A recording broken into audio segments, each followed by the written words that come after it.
Shalom sahabat-sahabat terbaik channel ini, salam sukacita. Bertemu kembali kita dalam lanjutan pelajaran tentang perjanjian kekal Allah. Kita sudah masuk pelajaran yang ke-12 dengan judul Perjanjian Iman. Mari kita minta tuntunan kuasa sorga untuk memperjelas kebenaran firman yang akan kita perdalam saat ini. Kita berdoa. Bapa di sorga, kami butuhkan kuasa Roh Kudus-Mu. Hadirlah di tengah-tengah kami, kuasai hati dan pikiran kami, agar kami mampu memaknai setiap firman yang akan kami perdalam saat ini. Dalam nama Yesus, amin. Oke saudaraku, kita lanjutkan pembahasan kita. Kita masuk pada ayat inti yang diambil dari Galatia pasal 3 ayat yang ke-11. Firman Tuhan berkata seperti ini. Dan bahwa tidak ada orang yang dibenarkan di hadapan Allah karena melakukan hukum Taurat adalah jelas. Karena orang yang benar akan hidup oleh iman. Kita akan berbicara banyak tentang iman. Apa peran iman dalam perjanjian kekal ini? Perjanjian kekal adalah komitmen Tuhan untuk memberi kita keselamatan, sehingga memulihkan hubungan kita dengan Tuhan yang sudah rusak ketika di Eden. Bagian kita di dalam perjanjian ini adalah untuk menjadi benar. Artinya, untuk memenuhi apa yang Tuhan minta dari kita untuk kita lakukan.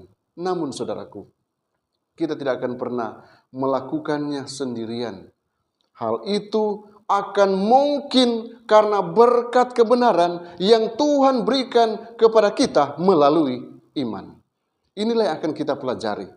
Poin-poin penting yang akan menjadi kekuatan bagi kita. Yang pertama ialah bayangan Kalvari. Yohanes pasal 3:16 ayat yang bagi kita mungkin sudah viral. Bagi kita ayat ini adalah ayat yang sangat menyentuh. Bahkan kita sudah hafal. Karena begitu besar kasih Allah akan dunia ini, sehingga Ia telah mengaruniakan anaknya yang tunggal, supaya setiap orang yang percaya kepadanya tidak binasa, melainkan beroleh hidup yang kekal. Salib adalah jantung daripada perjanjian kekal ini. Tanpa salib tidak akan ada perjanjian, pengharapan, bahkan keselamatan untuk saya dan saudara. Yesus mempertaruhkan segalanya dengan menerima hukuman yang pantas kita terima. Kasih-Nya lebih kuat daripada kematian. Dia menerima perpisahan kekal dari Bapa karena Dia mengasihi saya dan saudara.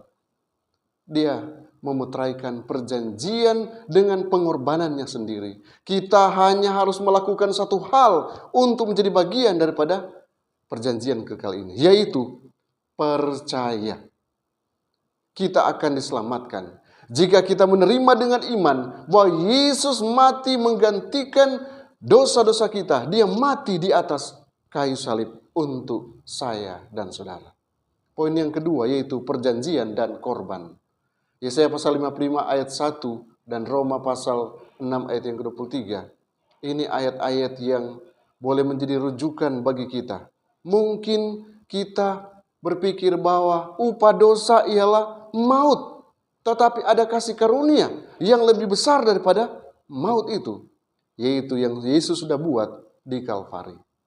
Mari kita buka dalam 1 Yohanes pasal 5 ayat yang ke-11.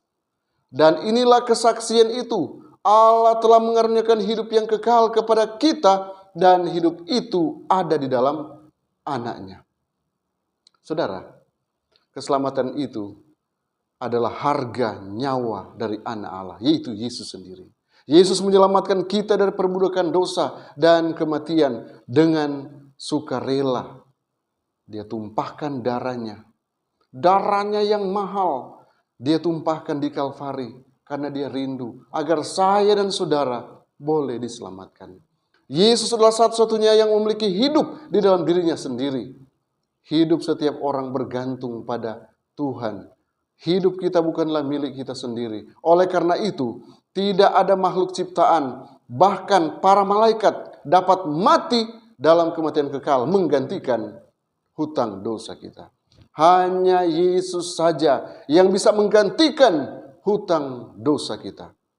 Karena itu, kita perlu bersyukur karena perjanjian ini ditetapkan lewat korban sendiri, yaitu korban Yesus sendiri yang harus mati di Kalvari. Kemudian poin selanjutnya yaitu iman Abraham bagian pertama. Kejadian pasal 15 ayat 6 berkata, lalu percayalah Abram kepada Tuhan, maka Tuhan menghitungkan hal itu kepadanya sebagai kebenaran. Kutipan ini digunakan 2 kali oleh Paulus dan sekali oleh Yakobus sebagai contoh keselamatan oleh iman. Nah, boleh buka dalam Roma pasal 4 ayat 3, Galatia pasal 3 ayat 6, dan Yakobus 2 ayat 23. Abraham percaya pada hal yang tidak dapat dipercaya. Dia mempercayai janji Tuhan bahwa dia akan memiliki seorang anak laki-laki, meskipun hal itu tidak mungkin secara fisik terjadi. Tuhan menganggap dia benar karena tindakan iman ini. Namun dia gagal dengan mengambil Hagar dan berbohong tentang hubungannya dengan Sarah. Anda boleh lihat dalam Kejadian pasal 16 ayat 4 dan Kejadian pasal 20 ayat yang kelima. Bagaimana mungkin Tuhan menganggap Abraham benar jika sebenarnya bukanlah demikian? Inilah yang luar biasanya Allah kita. Allah kita selalu menyiapkan kasih karunia untuk kita semua. Seperti halnya Abraham. Mungkin pada awalnya kita katakan dia gagal. Tapi Tuhan selalu memberikan kesempatan dan kesempatan bagi dia. Dan saat ini seluruh warga Kristen mengakui bahwa Abraham adalah bapa orang beriman. Beriman ternyata adalah by proses. Saudara dan saudara, sementara dalam proses untuk pertumbuhan iman, mampukah kita mempertahankan kebenaran yang kita miliki? Ini tantangan bagi kita. Kalau kita mampu, berarti kita mampu mempertahankan iman yang kita miliki.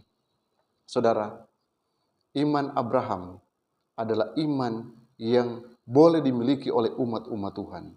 Sekalipun diuji, tetap akan bangkit sebagai pemenang. Kemudian iman Abraham bagian yang kedua. Kita buka Alkitab kita dalam Roma pasal 4 ayat yang kelima. Tetapi kalau ada orang yang tidak bekerja, namun percaya pada Dia yang membenarkan orang durhaka, imannya diperhitungkan menjadi kebenaran. Lihat, iman itu bisa menjadi satu kebenaran. Pembenaran yaitu menjadi orang benar. Dan itu adalah tindakan iman bagi orang percaya dan tindakan kasih karunia Allah kepada orang percaya itu. Kita tidak dapat membawa pekerjaan kebenaran apapun di hadapan Tuhan yang akan membuat kita benar. Iman kita diperhitungkan menjadi kebenaran. Apa artinya? Artinya, kita dianggap benar meskipun sebenarnya tidak. Sehingga kita dapat masuk ke dalam kerjaan surga. Kita boleh layak ada bersama-sama dengan anak Allah yang sudah menebus kita. Kita dianggap benar karena kebenaran Kristus yang diperhitungkan kepada kita. Ketika kita mengaku percaya kepada Kristus, kita menerima Dia sebagai Tuhan dan Juru Selamat pribadi, maka Dia memakaikan kepada kita jubah kebenarannya sendiri. Jadi yang terlihat ialah kebenaran Kristus. Kebenaran kita seperti kain kotor. Tidak ada apa-apanya. Namun kebenaran Kristus menutupi segala-galanya. Luar biasa saudaraku. Pembenaran ini akan menghasilkan pengudusan. Di dalamnya ada kasih, penurutan, dan pengembangan karakter sesuai dengan karakter Kristus harus terjadi dalam diri setiap umat yang percaya. Tidak peduli seberapa suci kita, oleh iman kita adalah orang benar di hadapan Allah. Allah menerima kita apa adanya kita. Seperti halnya Abraham. Abraham juga mengalami kegagalan. Namun dia dikatakan orang benar karena dia memiliki iman yang sungguh hanya kepada Tuhan. Maukah kita memiliki iman yang sungguh hanya kepada Tuhan saja? Poin selanjutnya, bertumpu pada janji-janji. 2 Korintus pasal 1 ayat yang ke-20. Firman Tuhan berkata, sebab Kristus adalah ya bagi semua janji Allah. Itulah sebabnya oleh Dia kita mengatakan amin untuk memuliakan Allah. Perjanjian itu didasarkan pada kesetiaan janji-janji Allah. Jika kita mengklaim janji-janji itu dengan iman, itu dapat meningkatkan kehidupan kita sekarang ini. Roma pasal 5 ayat 1, jaminan keselamatan kita membawa kedamaian bagi kita sendiri. Mazmur 34 ayat yang ke-8, kita senang mengetahui bahwa kita dapat mempercayai Tuhan. Kita serahkan semua keyakinan kita, kepercayaan kita hanya kepada Tuhan saja. Matius pasal 11 ayat 29 sampai 30. Tidak ada yang terlalu berat bagi kita jika kita percaya kepada Tuhan Yesus Kristus. Filipi 2 ayat 7 sampai 8. Kita dapat mengikuti teladan Yesus hanya dengan beriman. Kita datang tuntut janji-janji Tuhan, karena janji Tuhan itu sempurna bagi kita.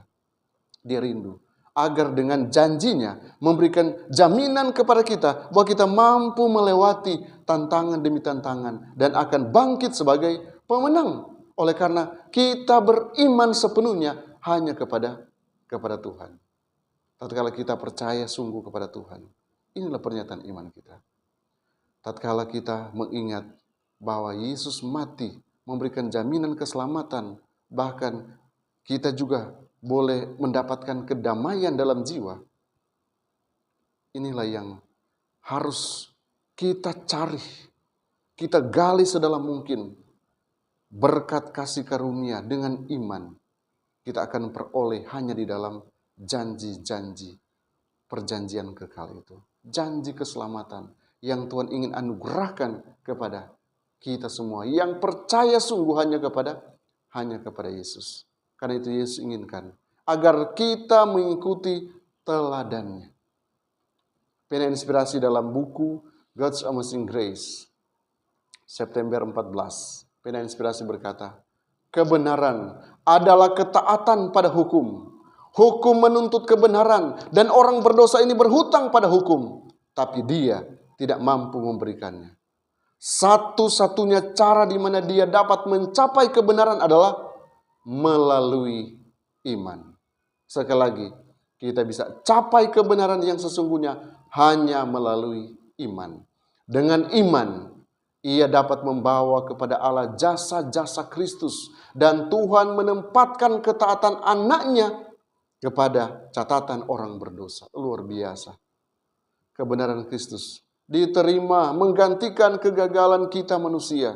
Dan Allah menerima, mengampuni, membenarkan jiwa yang bertobat. Percaya, memperlakukan dia seolah-olah dia benar. Dan mengasihi dia seperti dia mengasihi anaknya.